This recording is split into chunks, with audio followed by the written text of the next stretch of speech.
again today, doing some structural work. I'm helping out a buddy of mine. I've done a lot of block work, and he's more of an architectural guy, where I'm a structural guy, so I came along to help out. And what they wanted here was a set of curved stairs going up. So all I'm going to show you today is how to do the layout work so that you can do the build. The patio was designed, this was an add-on to a pre-existing house, and the engineer just drag and drop the stair look into the picture without any dimensions. So I had to do the dimensions on this, plus that this job was started by somebody else who walked off the job, and that we got to start getting finished. What fun that is. Okay, so here's how we do it. Okay, the stairs are basically going to be a 6-foot stair.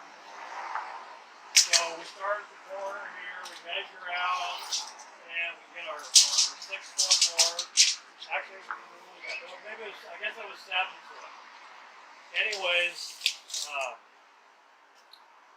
you measure out, you get your mark line on the wall going down for where your block row starts. And then after that, you pull from the wall outward. In this case, we went 15 feet from the wall, and then after going 15 feet from the wall, you can see where we put the line. Basically what I do is I take a stick, like such, and I set it on my line there, and then I'll measure out on the stick. Usually I'll just hook a tape onto the stick, and then I can just take a pencil, and I can just mark my radius around. Then once I got this particular radius, it's pretty easy to mark. Somebody was actually marking the radius on the ground. Then you can lay your block on there dry. Looks pretty good. Get your first row set. But before you do that, you got to go back and calculate your stair treads and your spacing. If these aren't right, they won't pass. And this is cement, it ain't wood. So you've got one chance to get it right. You're going to do a lot of filling and grinding and then screwing around with it. So in this particular case, this is going to have a 2-inch paver on top. It's going to overhang a little bit, and it's going to have rock-like over on the side of the house over there. That type of a look on the face here. Now there's an architectural guy who's going to do the finished masonry on this. I just do structural stuff. He does the architectural stuff. So he's going to put all the stone on here, and he's also going to set the top pavers. Now the top pavers for this are 2-inch thick, and they're 2 foot by 2 foot square, and they weigh 90 pounds. They're backbreakers, especially if you hold them out like that. You got to hold the stones close to your body, they'll kill you. They'll send you home broken. Anyways, you have to start your measurement 2 inches up. You're going to burn 2 inches for the stone, plus you're going to burn about another 3/16 for mud, because you got to leave yourself a little fill room and a little bit of leveling.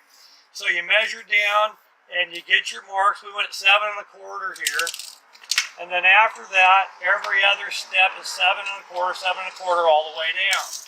So first you get your 7 1/4 marks, and then after that you take your level and you set it up on your marks, and then you run your lines. Now these lines are basically here for visual observation, so that as you're building, if you get something that's kind of off, you'll be able to see it real easy and fix it. Because once again, this is cement. When this shit's hard, it's done. Easier to take your time in the beginning than to fix it in the end. Okay, so what we did here, this means top of paver, so we marked that TP. And this line also shows 7 1/4 up to where the paver is going to end. So this is where the top of our block needs to end. As you can see, we got a mark right over there, and that's right good where we need to be. So each successive row going down marks the height where the treads have to be. If you get more than that, it ain't going to pass. It's got to be like, what was it, 6.5 to 7 1/4 or something, or 3/8. I can't remember exact details on code, but it's got to be pretty tight. And 7 1/4 is the mark that we went with. That's the one we hit. Okay, now to get these radius marks, what I had to do was take the tape and after I set the blocks first, I made my line out and I ran my radius mark. Then after that, I take my tape and I take the number of stair treads and I divide that by the overall measurement. Now, if I'm measuring around in a circle, this is exactly 15 feet from this end all the way to the other side of the arc. So, to get the right number of treads in the particular case of this job, they end at exactly 3 feet on each one. So if you stick to proper geometry and laying out your geometry correct, you won't have problems with stuff. Okay, so once again, this wall line here is the back set for the whole project. Right here is where all my angles are getting pulled from this one point around on the arc to get those 3-foot marks. So you just scribe around the radius. Okay, so after I've taken my tape measure and I've made marks out, come around this way for a second, would you? And after I've made the marks, then you want to take a level. You got to keep these tight. Remember, keep your numbers tight or your stairs won't pass. So at this point, I take my level, set my level up, make sure that it's clean, and then I mark that so I got my row marked correctly. You know, and I make sure I get it right on the mark. Now you pull that around, here's the next 3-foot mark right over here. And this one's got scratch coat over it, so you can't see the mark as good as was there. But nevertheless, that's where the mark goes. So you just go around every 3 foot, mark each one perfectly, straight up and down. Okay, what I do is I take a pocket knife and I just scratch into stuff to leave the mark so that I can always find it. Okay, so now, to show an example of how it all comes out. Now there's still more fill work to do on this. We got to fill the joints, and then after we fill the joints, we still got to do some leveling with our treads. Now as you can see, I had to put this riser in here to get the level up right, so I'm going to have to do a little bit of adjusting with the mud to build this floor up so that when we set the forms in, because these are all going to get pinned in like this for the fill.